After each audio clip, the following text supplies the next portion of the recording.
आज यूपी में दूसरे दौर के चुनाव प्रचार का आखिरी दिन 9 जिलों की 55 सीटों पर 14 फरवरी को होगा मतदान। यूपी में 14 फरवरी को सहारनपुर, बिजनौर, अमरोहा, मुरादाबाद, बरेली, रामपुर, संभल, बदायूं और शाहजहांपुर में होगा मतदान। इन जिलों में मुस्लिम मतदाताओं का है खासा प्रभाव। उत्तराखंड और गोवा में भी आज चुनाव प्रचार का आखिरी दिन। शाम 5 बजे के बाद थम जाएगा प्रचार। 14 फरवरी को एक ही चरण में उत्तराखंड की सभी 70 सीटों और गोवा के सभी 40 सीटों पर होना है मतदान। यूपी में दूसरे दौर के चुनाव प्रचार के आखिरी दिन दमखम दिखाएंगे दिग्गज। दोपहर 3:30 बजे कन्नौज में रैली करेंगे पीएम मोदी। आज उत्तराखंड के रुद्रपुर से करेंगे अपने प्रचार अभियान की शुरुआत। दोपहर 1:30 बजे करेंगे रैली। उत्तराखंड में आज गृह मंत्री अमित शाह की एक के बाद एक 3 रैलियां। धनौल्टी, सहसपुर, रायपुर में शाह की जनसभा। पहली रैली 11:15 बजे धनौल्टी में। रैली के बाद उत्तराखंड में अमित शाह का डोर टू डोर जनसंपर्क अभियान। आज शाम 4:30 बजे हर की पैड़ी पर करेंगे गंगा पूजन। उत्तराखंड में आज प्रियंका गांधी की 3 रैलियां। खटीमा, हल्द्वानी और श्रीनगर में होगी प्रियंका की जनसभा। पहली रैली खटीमा में 11:15 बजे। उत्तराखंड में बोले रक्षा मंत्री राजनाथ सिंह, झूठ की राजनीति नहीं करती बीजेपी। चाहे अनुच्छेद 370 हटाना रहा हो या फिर राम मंदिर निर्माण, हमने वही किया जो कहा। उत्तराखंड के किच्छा में बोले असम के सीएम हेमंत बिस्वा शर्मा, जिन्ना की आत्मा ने कांग्रेस में किया प्रवेश, तभी कांग्रेस मदरसे खोलने, मुस्लिम विश्वविद्यालय खोलने की बात कह रही है। छात्राओं का हिजाब पहनना ठहरा रही सही। उत्तर प्रदेश में पीएम मोदी का चुनाव प्रचार। कासगंज की रैली में कहा, पहले दौर के मतदान में बीजेपी का लहरा रहा परचम, अब गुंडाराज की वापसी नहीं चाहते लोग। यूपी में कल कासगंज की सभा में बोले पीएम मोदी, परिवारवादियों को अब महसूस हो गया है कि उनकी नैया डूब गई है, इसलिए वो अभी से ईवीएम को दोष देने लगे हैं। बरेली में बोले केंद्रीय मंत्री गृह मंत्री अमित शाह, सीएम योगी ने यूपी में खत्म किया माफिया राज। 3 नाम गिराकर अमित शाह ने किया सवाल। अमित शाह ने बरेली में जनता से कहा, यूपी में कभी थे 3 बड़े नाम, उनमें से एक थे आजम खान, दूसरे अतीक अहमद और तीसरे थे मुख्तार अंसारी। बताइए ये तीनों आज कहां हैं? अमित शाह ने कहा, बीजेपी अकेली ऐसी पार्टी है जो माफियाओं पर नकेल कसती है। अगर समाजवादी पार्टी यूपी की सत्ता में होती तो क्या आजम, अतीक और मुख्तार को जेल होती? सीएम योगी आज धुआंधार प्रचार करेंगे। सहारनपुर, देवबंद और अमरोहा में करेंगे रैली। पहली रैली दोपहर 1:30 बजे के करीब सहारनपुर के बेहट में।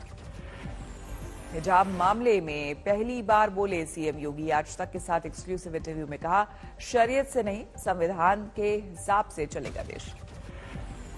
यूपी के शाहजहांपुर में सीएम योगी ने फिर किया जिन्ना का जिक्र। कहा, बीजेपी गन्ना की बात करती है लेकिन एसपी जिन्ना के। अखिलेश पर योगी का प्रहार। बोले, कब्रिस्तान की बाउंड्री को ही विकास मानती है समाजवादी पार्टी। विकास और बुलडोजर साथ साथ चलने की योगी ने दोहराई बात। कहा, आतंकियों के साथ रही है समाजवादियों की संवेदना। असदुद्दीन ओवैसी ने यूपी में उठाया कर्नाटक में हिजाब पर जुड़े घमासान का मुद्दा। पीएम मोदी, समाजवादी पार्टी और बीएसपी की चुप्पी पर मांगा जवाब। ओवैसी आज तक से बातचीत में अखिलेश पर किया सीधा वार। किया सवाल, हिजाब मामले पर क्यों खामोश है? बोले, इससे पहले वो मुसलमानों के रोजगार से जुड़े मुद्दे पर भी चुप नजर आए थे। यूपी के उरई में उमा भारती ने की रैली। भगवाधारी को फिर से सीएम बनाने की अपील। सीएम योगी की तारीफ में पड़े कसीदे। खुद को बताया बीजेपी का पहला भगवाधारी सीएम। आज पंजाब में बीजेपी अध्यक्ष जेपी नड्डा का मेगा प्रचार अभियान। बालाचौर, रोपड़, राजपुरा और गन्नौर समेत 4 रैलियों को करेंगे संबोधित। पहली रैली सुबह 11:15 बजे बालाचौर। आज से 18 फरवरी तक पंजाब में दिल्ली के सीएम अरविंद केजरीवाल करेंगे धुआंधार प्रचार। आज शाम पहुंचेंगे अमृतसर। राहुल की घोषणा के बावजूद पंजाब में थम नहीं रहा कांग्रेस के सीएम पद के उम्मीदवार का विवाद। अब कांग्रेस सांसद रवनीति सिंह बिट्टू ने नए विवाद को दी हवा। रवनीत सिंह बिट्टू के मुताबिक अगर पंजाब में कांग्रेस दोबारा सत्ता में आई तो नवजोत सिंह सिद्धू होंगे सुपर सीएम।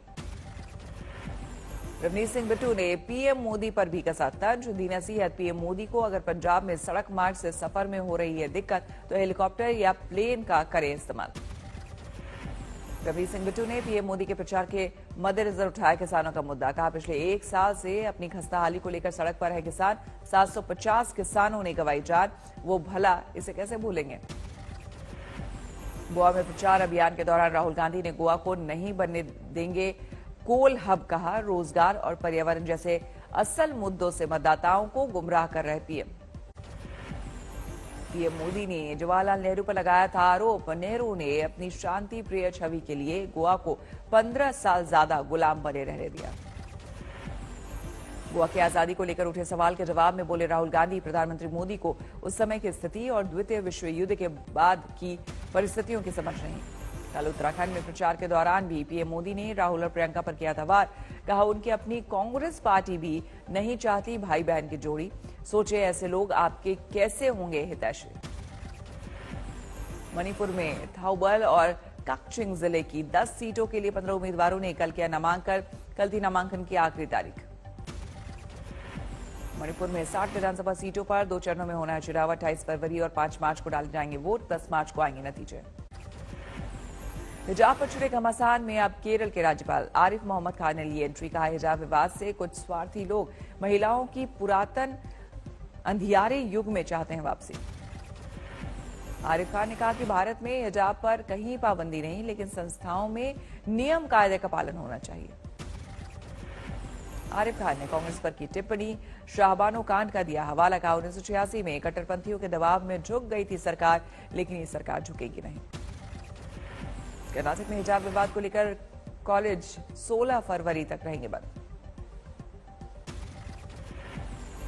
अमेरिका ने आंतरिक मसले में अड़ाई टांग। हिजाब विवाद में अमेरिकी राजदूत का बयान, धार्मिक आजादी में मर्जी की पोशाक पहनने की है छूट। कर्नाटक सरकार के फैसले पर उठाए सवाल।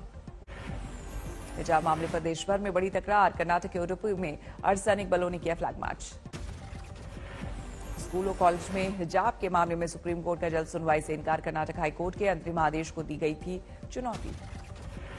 सुप्रीम कोर्ट की टिप्पणी, हम सभी नागरिकों के मौलिक अधिकारों के संरक्षण के लिए बैठे हैं, सही वक्त पर देंगे दखल।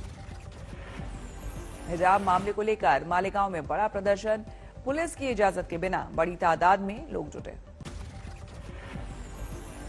उडुपी के बीजेपी विधायक ने मामले को दिया नया रंग, एनआईए से जांच की मांग की। यूपी के उन्नाव में लापता लड़की की मिली लाश, पूर्व समाजवादी पार्टी के मंत्री के बेटे पर हत्या का आरोप। इस लड़की के सिर पर चोट के 2 निशान, पोस्टमार्टम रिपोर्ट में गला दबाकर हत्या की पुष्टि। मृतक लड़की की मां का आरोप, रेप के बाद हुई बेटी की हत्या। सीएम योगी से मुलाकात का वक्त चाहती है मृतक की मां। उन्नाव मामले पर केंद्रीय मंत्री अनुराग ठाकुर का अखिलेश यादव पर आरोप। कहा एसपी नेता का शामिल होना पार्टी पर का असली चेहरा और चाल। उन्नाव केस पर अखिलेश की सफाई, मंत्री के बेटे के पार्टी से कोई लेना देना नहीं, मंत्री की कई साल पहले हो चुकी है मृत्यु। असम के कोकराझार में बीपीएफ नेता प्रहलाद ब्रह्मा ने पीएम मोदी, अब्दुल कलाम और अटल बिहारी पर अभद्र टिप्पणी की। पार्टी ने किया निलंबित। आज दोपहर 12 बजे दिवंगत स्वर साम्राज्ञी लता मंगेशकर को मुंबई में दी जाएगी लाइव श्रद्धांजलि। इंडिया गॉट टैलेंट के सितारे करेंगे श्रद्धांजलि समारोह का आरंभ। आज रात 9:30 बजे होगा लता मंगेशकर को दी जाने वाली लाइव श्रद्धांजलि समारोह का समापन। लता मंगेशकर की छोटी बहन आशा भोसले देंगी अंतिम श्रद्धांजलि। बीजेपी नेता किरीट सोमैया के शिवसेना सांसद संजय राउत को धमकी। कहा संजय राउत का पीए ईडी से पोल खोलकर उन्हें अनिल देशमुख की तरह मुश्किल में डाल सकता है। किरीट सोमैया का आरोप, जम्बो कोविड अस्पताल के कॉन्ट्रैक्ट में हुआ बड़ा घोटाला। संजय राउत और आदित्य ठाकरे ने दिया 100 करोड़ का कॉन्ट्रैक्ट। शिवपाल यादव का बयान, प्रगतिशील समाजवादी पार्टी का नहीं हुआ है विलय। बीजेपी को हराने के लिए हम हुए एकजुट। 100 सीटों पर चुनाव लड़ने की थी योजना, लेकिन 1 सीट पर गठबंधन से हुए संतुष्ट। पंजाब के होशियारपुर में प्रचार के दौरान बोले कांग्रेस नेता सुनील जाखड़, दिल्ली की 1 इंजन वाली सरकार ने ही पंजाब में ढाया इतना कहर कि डबल इंजन से लग रहा डर। धर्मशाला में पुलिस ने पूर्व कांग्रेस विधायक समेत 10 लोगों को किया गिरफ्तार। शांति भंग के आरोप में गिरफ्तारी। फतेहाबाद में एक प्रॉपर्टी डीलर ने बुजुर्ग को पीटा। सीसीटीवी में कैद हुई वारदात। बुजुर्ग के प्लॉट के लिए दी गई रकम वापस मांगने पर विफरा प्रॉपर्टी डीलर।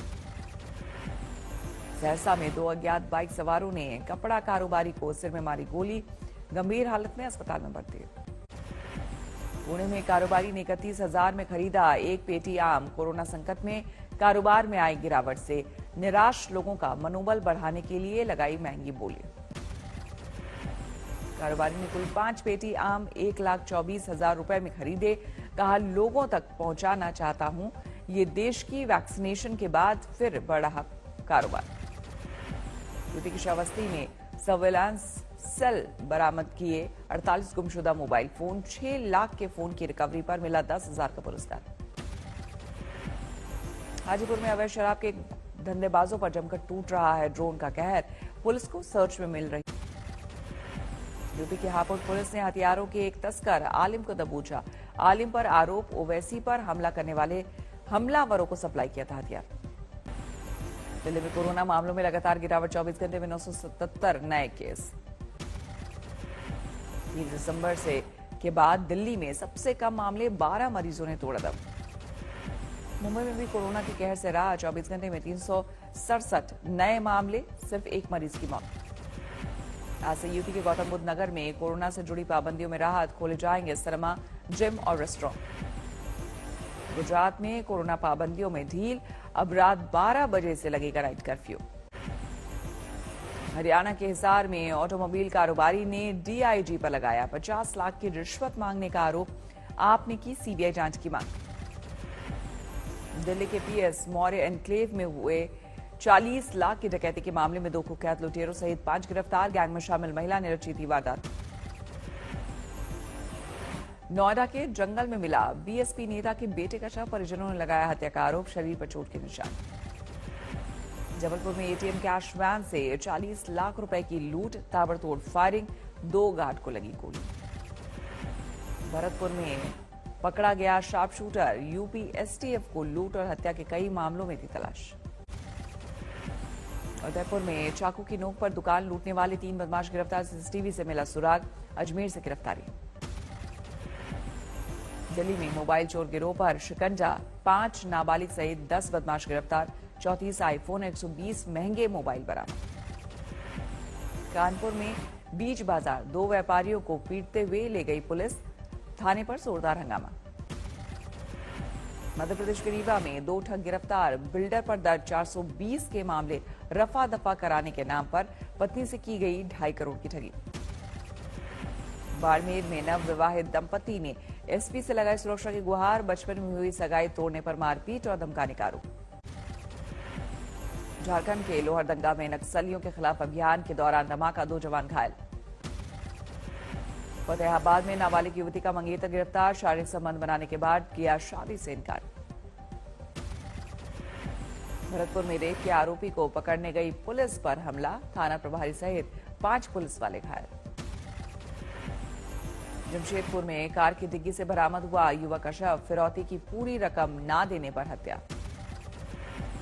जिले में रिटायर्ड आईएएस बेटे के साथ गिरफ्तार, कार से एक युवक को 400 मीटर तक घसीटा, दोनों पर हत्या की कोशिश का आरोप। फतेहाबाद में युवती ने फांसी लगाकर दी जान, दीवार पर लिखा लव यू मम्मी पापा, बेटी बनकर फिर वापस आऊंगी। जमशेदपुर में दर्दनाक हादसा, पहले से दुर्घटनाग्रस्त ट्रक में पीछे से टकराई तेज रफ्तार कार, पति पत्नी की मौके पर मौत। बिहार के सुपौल में ट्रैक्टर से टकराई कैदी को ले जा रही गाड़ी, कैदी और पुलिसकर्मियों सहित 6 लोग घायल। जिले के बवाना इलाके में भरभराकर गिरी घर की इमारत, 4 की मौत, कई घायल। उम्र कैद काट रहे आसाराम के केस में नया मोड़, आसाराम पर किताब लिखने वाले डीसीपी अजय पाल लांबा की होगी गवाही। बेंगलुरु में आज और कल होगी आईपीएल खिलाड़ियों की नीलामी, खरीदार लगाएंगे बोली। बेंगलुरु के होटल आईटीसी गार्डेनिया में दोपहर 12 बजे होगी बोली की शुरुआत। आईपीएल के 15वें सत्र में कुल 590 खिलाड़ियों की होनी है नीलामी। आईपीएल के सीजन 15 में 2 नई टीमों की हुई है एंट्री, लखनऊ सुपर जॉयंट्स और गुजरात टाइटंस के साथ कुल 10 टीमें शामिल।